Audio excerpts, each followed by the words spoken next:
Can you find the place in you where you know you're loved?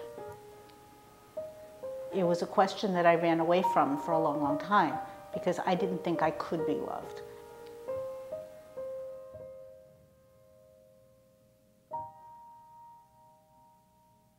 It's not easy to talk about. I was young and naive and didn't even fully understand what had happened to me.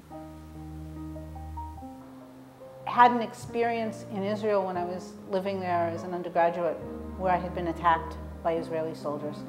And that has been a big part of my life. The way I resolve it is God is good, can be powerful, but gave humanity free will. And that once given, he can't then retract that and say, okay, I don't like what those humans are doing this week, so I'm going to stop it. If you look at the guys who attacked me in Israel, they chose to participate in that. The flip side and how I resolve it is that since they did have guns, I could have just as easily been killed and was not. I choose to call that presence God. I used Mikveh as a way to do some own healing in my life, and then my rabbi suggested that I call Mayyim Hayyim because he knew a piece of the story and he knew how central Mikveh had been to me. The 7 kavanot, which people use when they're prepping, that Mayyim Hayyim wrote, have been very helpful because it makes me stand here each month and say, okay, I'm here, I survived, I'm a good person, I'm healing. It's possible that God can forgive things and that you can forgive things. It's very hard to get to. Having a place where you can quiet yourself helps you get there. Coming out of pain into joy is about being surrounded by community and by family and friends who love you, and understanding that you're worthy and deserving of love. Going to the mikveh helps recreate that feeling of wholeness and oneness and peace. And I can allow myself to relax enough and float just a little bit. I feel embraced, and the fact that God is supporting me and embracing me and giving me that sense of rest, that I don't have to carry it all by myself.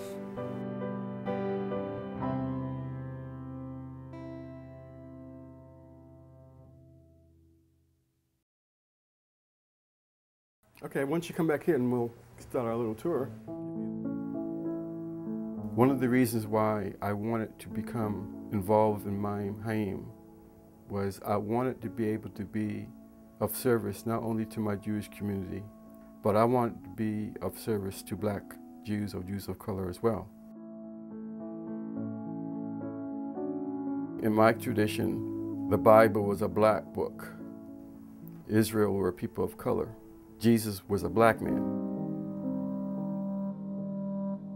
I was born into a Christian community, but my grandfather would tell me, you're not like these others.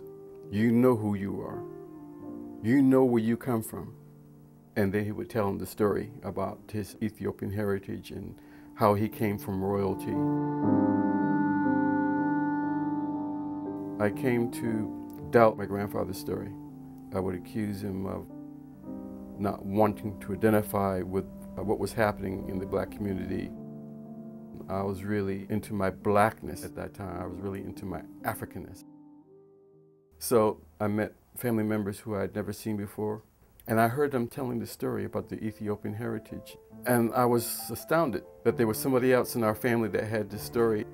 And I began to believe or think, maybe Granddaddy has something, maybe Granddaddy's right, So that sort of led me to doing some investigations, and I found a book in which my grandfather's father was in, and there was a biography there that indicated his African origins.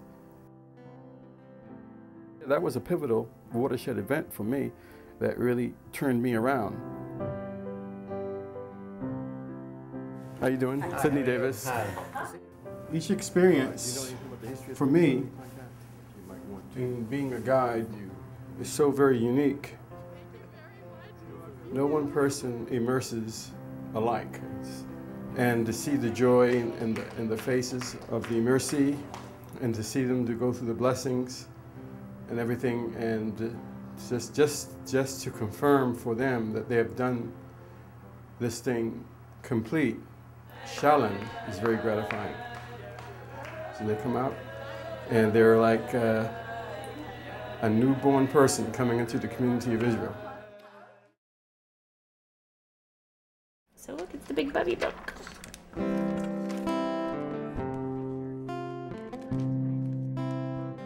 A lot of why we became the way we did was because of losing my dad and because of all my mom's struggles and illnesses, and that really required us to be so tightly connected to each other.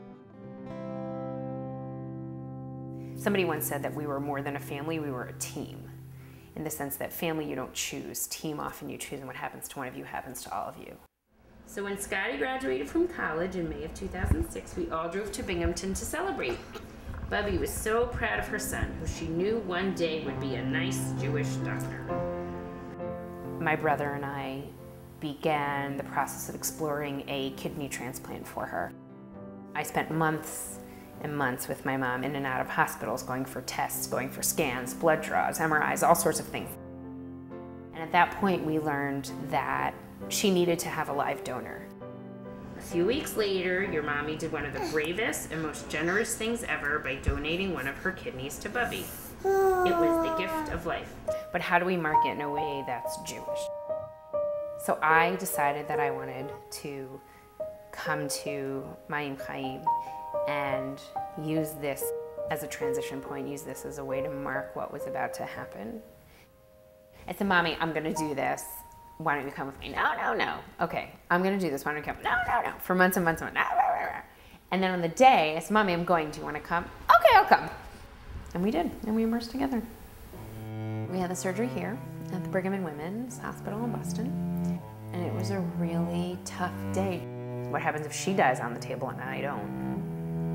What happens if it's before they take my kidney out? What happens if it's after they take my kidney out? So then I only have one kidney and it didn't even matter because she dies on the table. What if we both die and my brother's left with no family? I mean, truthfully, these were the things running through my head. And our relationship had been really rocky in my teens and in my early 20s. Having that transplant really transformed our relationship in many ways. The transplant allowed us to look at each other as adults. My whole pregnancy, I talked about really wanting a boy instead of a girl. And because I know how complicated it is to be a daughter, and I know how mean daughters can be to their mother. And as soon as the doctor said it was a girl, we both started laughing. And I was like, oh God, payback's a bitch. Gonna be a bitch, isn't it? And she was like, yeah. So for Hanukkah 2008, she gave us lots and lots of Hanukkah chocolate gelt. But sometimes she also gave us presents of food, like boxes of yummy cookies, which was what we got the this past Hanukkah. My mom was already really, really, really sick. It was just a few weeks before she passed away. They tell you in a hospice that you have to tell someone it's okay. You have to give them permission to stop fighting. I don't want to tell you it's okay because I can't do this without you, and I feel that every day, like I can't. I'm still figuring out who I am without her. I'm still figuring out who I am in this world without being Carol's daughter.